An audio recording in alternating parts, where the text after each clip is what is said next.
pulis na darating. Tama na yan. Tama na yan. Ate, tama na. At may pulis parating. Tama na.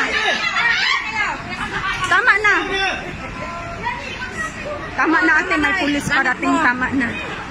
Tama na yun. Nasaktan mo na yun eh. Tama na. Nagkasakitan na kayo eh. Tama na yun. Nailabas nyo na yung ano ninyo. Tama na. Tama na, ate. Nailabas mo na yung ano mo. Nasaktan mo na rin yun.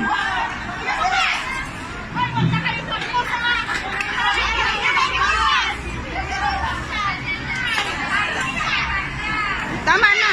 Tama na, ate.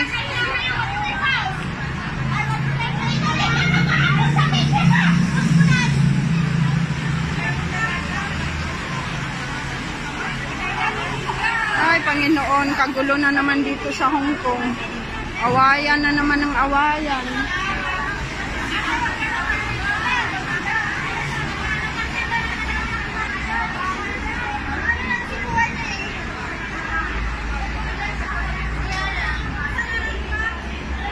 Nasira to eh. Nasira ang bahay. Nasira ang bahay namin. O, tingnan mo. Nasira ang bahay namin. Ang bahay-bahay namin. Nagkalat na. Nagkalat ang bahay namin. Ay, report sa konsulit. Bakit iharap sa konsulit para magkaroon ng leksyon? Away ng away. Hindi teritoryo eh. Away ng away. Hindi marunong magpasensya. Ang tatapang naman. Nasira. Pati bahay namin nasira. Inaayos ng aking friend ang aming bahay at nasira.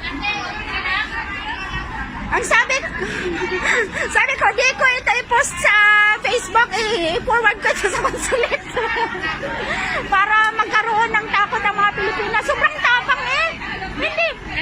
Bunganga na lang sana, wala nang halbutan o kasakitan, ay problema na nila yan. Sobrang tapang.